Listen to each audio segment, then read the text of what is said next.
दिन के लिए आज कितने लोग ये दिन देखना चाहते थे पर नहीं देख पाए। कितने मौत के मुंह में समा गए, कितने नाना प्रकार के दुखों को झेल रहे हैं।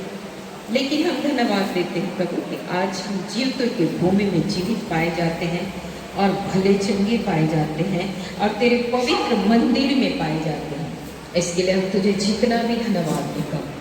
हाँ प्रभु, हम सब यहाँ एकत्रित हुए हैं एक दूसरे को सिखाने के लिए, एक दूसरे को चिताने के लिए, एक दूसरे को समझाने के लिए, और हम सब मिलकर तुझे महिमा देने के लिए एकत्रित हुए।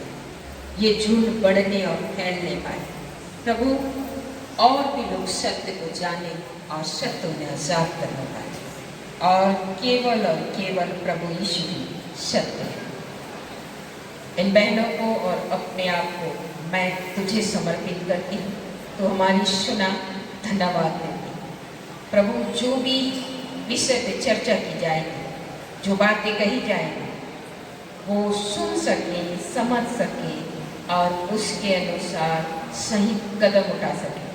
हम में से प्रत्येक की कुछ सहायता मदद करना, और ये सब कुछ हम तेरी अगुवाई में, तेरी उपस्थिति में, तेरे अनुग्रह में और अपनी बुद्धि और समझ का सहारा ना लेते हुए हम सब कुछ तुझे देते हुए, अपने आप को समर्पित करते हुए यीशु के नाम से मांगते हैं। आमीन, फिर आमीन। तो क्लियर कर दो, आप लोग जो लड़कियां हैं, लड़कियां, माँ यहाँ है तो वो आशीषित होगी। बेटी लोगों को भी आगे जाके कारोबार संभालना है, परिवार संभालना है। मैं चाहती हूँ माँ भी बाहुबली रहे और बेटी लोगों से ज़्यादा बाहुबली रहे। सही बोल रही हूँ? तो माँ और बेटी, मैं चाहती हूँ माई पीला हम आएंगे, माई भी और पीला भी। पीला लोग छूटना नहीं चाहिए। मैं हमेशा अपनी भतीजी लोगों को निगरानी में रखती हूँ, उनको डांटती भी हूँ। मैं चाहती हूँ कि ये बच्चे आने वाली पीढ़ी में जो काम हम लोग कर रहे हैं, इससे भी अच्छा काम ये लोग करेंगे। तो इनको सिखाना, चिताना बहुत ज़रूरी है। और महिलाएं, बहन लोगों से अनुरोध है, छोटी महिलाओं से, आप लोग ये नहीं सोचना कि मम्मी बैठी है या मम्मी लोगों के लिए है। आप भी महिला हो, आप पैदा होते ही महिला बन के आए। स्त्री हो कि नहीं? स्त्री हो हैं सब लोग? अब भूख लगता है, ये मैं भी जानती हूँ, भूख तो मेरे को भी लगता है। मेरे को तो इतना भूख लगते रहता है, आप तो घर भाग के खाना खाने शुरू कर दोगे। अब मेरे को तो यहाँ 4 बज जाता है, आप तो निकल के ढाबेली खाओगे। मेरे को कौन ढाबेली देगा? कोई नहीं देता है, गुपचुप खाओगे। कोशिश करना कि आप महिला हो, आप छोटी महिला हो, आपको भी सीखने की ज़रूरत है कि नहीं है? है, सीखना है, सीखेंगे। और हम लोग एकत्रित इसलिए हुए हैं, ध्यान से सुनना, सिर्फ मैं नहीं बोलूँगी, आप तक माइक दिया जाएगा, आप बैठे ही रहना। हम कुछ नया कदम, नई चीज़ों को करेंगे, नई बात सीखेंगे। पिछले बार मैंने कहा था, ज्यों ज्यों उन दिनों को निकट आते देखो, त्यों त्यों और भी अधिक किया करो। एक दूसरे के साथ इकट्ठा होना ना छोड़ो। इसलिए नहीं कि खाली दीदी बोलेगी और हम लोग सुनेंगे। वो तो मैं तो हर शाम बोलती हूँ बहन लोग, हर शाम मैं बोलती हूँ। और मैं चाहती हूँ एक दूसरे को सिखाना है, एक दूसरे को चिताना है। आप अपनी गवाही रखेंगे, एक दूसरे से मेल रखेंगे, मिलेंगे, आप एक दूसरे से मिलेंगे। और मैं समझती हूँ सारी महिलाएं, यहाँ जितनी महिलाएं उपस्थित हैं, इन सारी महिलाओं में कुछ न कुछ चीज़ है जो वो दूसरी महिला को दे सकती है कि नहीं है? आप अपने आप के लिए ताली बजाओ जोर से, और आप सही कदम उठाना, सही चीज़ों को, एक दूसरे को सिखाना, एक दूसरे को चिताना, एक दूसरे को समझाते हुए आगे बढ़ना। फिर चलते चलते एक बात कह देती हूँ, हो सकता संडे को ही एक दिन मिलता है जिसमें हम घर का काम करना चाहते हैं। जो लोग जॉब करते हैं, मैं समझ सकती हूँ, उनके लिए भी टाइम बहुत मायने रखता है। जो लोग जॉब नहीं करते हैं, नौकरी नहीं करते हैं, उनके लिए भी टाइम मायने रखता है। समय बहुत कीमती है, बहुमूल्य है, बाइबिल कहती है। इसलिए तो आपसे आपसे निवेदन है, आप ये करना कि जिनको घर जाने का है, जिनको घर जाना है, तो आप बिल्कुल जा सकते हैं। पर जानबूझकर आप घर जाएंगे तो ये मैं समझती हूँ ये गलत बात है। कोई काम है, आप बिल्कुल जा सकते हैं। कोई काम है, आप बिल्कुल काम को करना है। पर एक चीज कह देती हूँ, अच्छा लगेगा तो जरूर करना। काम तो आप हर दिन करते हैं, करते हैं, करते हैं। घर में तो आप हर दिन रहते हैं। कितने लोग के पास घर है? सब लोग, हम लोग रहते हैं, अपने घर में रहते हैं। और अभी भी मीटिंग छूटने के बाद भाग रहे हैं वहीं घर में। ये भी आपका घर है। चर्च ऑफ इम्मानुएल जो है, ये सारी महिलाओं का घर है। और इस घर में हम लोग संगति करेंगे, एक दूसरे के साथ उठेंगे, बैठेंगे, एक दूसरे का दुख को, गम को, तकलीफों को बांटेंगे। और दुख, तकलीफ, कष्ट, पीड़ाएं और जिस दौर से महिलाएं गुजर रही हैं, मैं समझती हूँ आज कोई भी महिला ये नहीं बोल सकती कि मुझको कोई तकलीफ नहीं।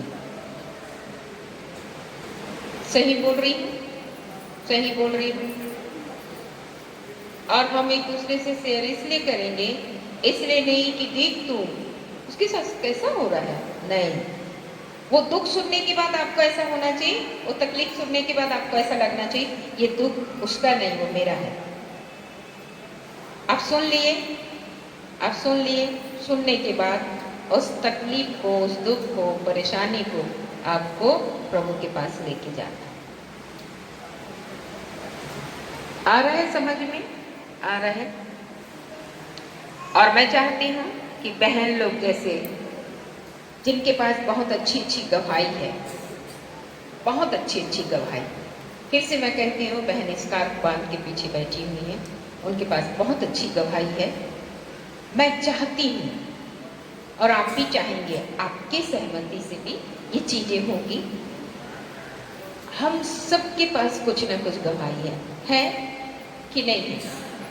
आप लोग बिना झिझके, बिना डरे, बिना रुके आप अपनी गवाही को, आप अपने ही जगह में बैठ के, आप खड़े होकर बोल नहीं पाएंगे, डर लगेगा, कब कभी पता नहीं क्या बोलना चाहिए, क्या निकल रहा है। आप पहले बिना माइक का बोलेंगे, उसके बाद आपको माइक दिया जाएगा, लेकिन आप बैठे बैठे बोलना। उससे क्या होगा? यदि गवाही सुनेंगे तो ऐसा लगेगा वाह, परमेश्वर इसके लिए कितना बड़ा काम किया, तो परमेश्वर मेरा भी है, वो मेरे लिए भी करेगा। सही बोल रही हूँ? आपको अच्छा लग रहा है? पक्का? बोर तो नहीं हो रहे हो? सही में? तो अगली बार आप तैयारी के साथ आएंगे, गवाही को लेकर आएंगे, प्रार्थना निवेदन लेकर आएंगे। हम ऐसे बैठेंगे और बहन जिनको गवाही देना है वो हाथ खड़ा करेंगे अपने ही जगह में, वहाँ तक माइक दिया जाएगा। और माइक में नहीं बोलना चाहेगी वो बहन, तो वो बिना माइक का बोल सकती है। और सबसे पहले होगा क्या, इससे पहले कि आप गवाही दें, आप अपना नाम और परिचय जरूर देना, ताकि आपका नाम से बहन लोग जाने कि ये बहन इस नाम की है और वो कहाँ रहती है। ठीक है? जानते हैं, पास्टर आलोक को जानते हैं, सब लोग जानते हैं, अच्छी बात है। तो आपको ऐसे ही परिचय देना है, नाम बताना है, अपनी गवाही रखना है। मैंने इसलिए इसको कहा, मैं इसलिए ये बात कही, मैं अक्सर शाम की मीटिंग में भी कहती हूँ, ताकि आपको समझ में आया कि आप क्या बोलना चाहते हैं। गवाही तो बहुत लंबी है, पर हम थोड़ा थोड़ा करके बोलेंगे, थोड़ा थोड़ा करके, थोड़ा थोड़ा करके बोलेंगे। पर बोलेंगे, गवाही देंगे, क्योंकि सुनने से क्या होता है? विश्वास बढ़ता है, विश्वास बढ़ता है। सही बोल रही हूँ? अब हम लोग थोड़ा सा वचन से देखेंगे, वचन से देखेंगे। प्रेरितों के काम 2 अध्याय उसका 37 से लेके 42 तक बहुत अच्छी बात लिखी हुई है। प्रेरितों के काम 2 अध्याय उसका 37 से लेके 42 तक। तब सुनने वालों के हृदय सीख गए और वे पतरस और श्रेष्ठ प्रेरितों से पूछने लगे, हे भाइयों, हम क्या करें? पतरस ने उनसे कहा, मन फिराओ और तुम में से हर एक अपने अपने पापों की क्षमा के लिए यीशु मसीह के नाम से बपतिस्मा ले, तो तुम पवित्र आत्मा का दान पाओ। क्योंकि यह प्रतिज्ञा तुम और तुम्हारे संतानों और उन सब दूर दूर के लोगों के लिए भी है जिनको प्रभु हमारा परमेश्वर अपने पास बुलाएगा। उनसे बहुत सारी बातों से भी गवाही दे देकर समझाया कि अपने आप को इस टेढ़ी जाति से बचाओ। अतः जिन्होंने उसका वचन ग्रहण किया उन्होंने बपतिस्मा लिया और उसी दिन 3000 मनुष्यों के लगभग उसमें मिल गए और वे प्रेरितों से शिक्षा पाने हेलो, मेरा विषय है अपने प्रभु को ग्रहण किया है। सबने, हम सब ग्रहण किए हैं। ये एक पहलू हुआ कि आपने प्रभु को ग्रहण किया। एक कदम हुआ, एक कदम आपने सही, एक निर्णय आपने सही लिया कि आपने प्रभु यीशु को ग्रहण किया। दूसरा कदम क्या है? दूसरी बात क्या है? प्रेरितों से शिक्षा पानी। हेलो, प्रेरितों से शिक्षा पानी।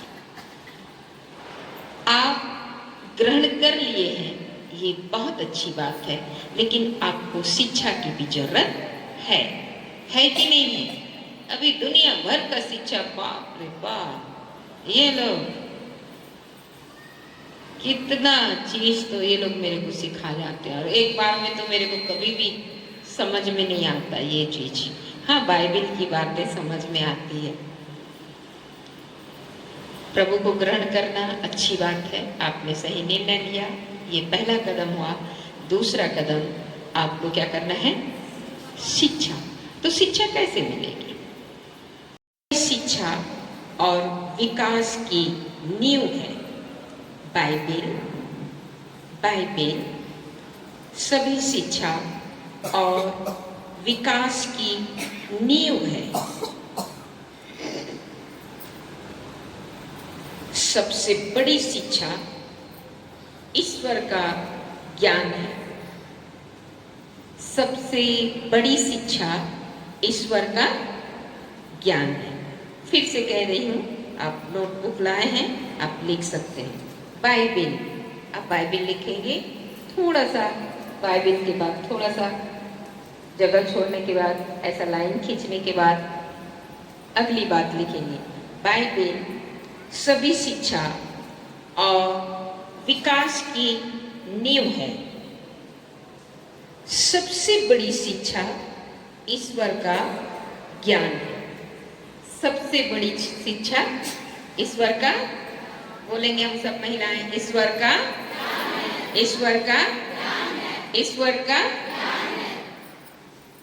शिक्षा पानी। ठीक है? तो ईश्वर का ज्ञान कैसे प्राप्त होगा? आप कैसे जानेंगे?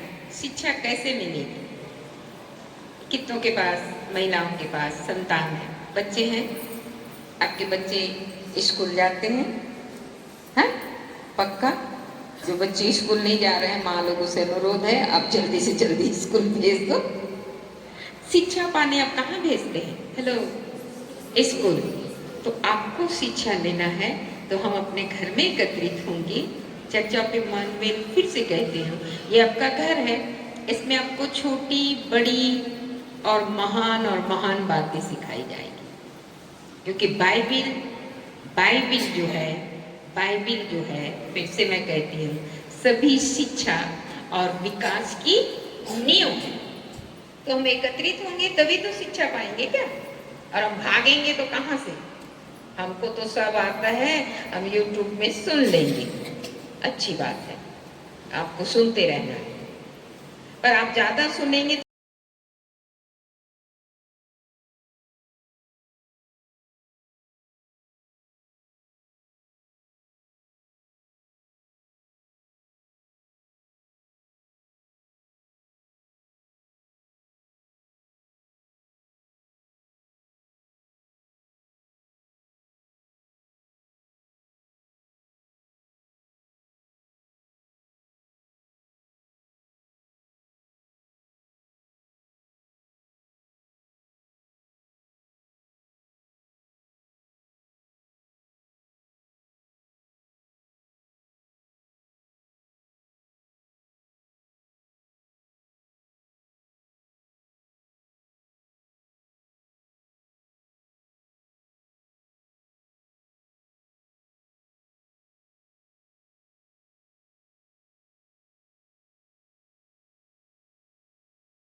आपका प्रभु यीशु है, और भी लोग जानेंगे, और भी लोग इस संगति में एकत्रित होंगे। चलिए हम लोग प्रार्थना में जाएंगे। प्रेमी पिता, धन्यवाद देती हूँ सुंदर समय के लिए, सुंदर संगति के लिए। वाक्य में प्रभु सही में तेरा वचन कहता है, जहां 2 या 3 मेरे नाम से एकत्रित होते उनके मध्य में मैं होता हूँ। तो हमारे मध्य में है, हम तुझे तहे दिल से धन्यवाद देते हैं प्रभु।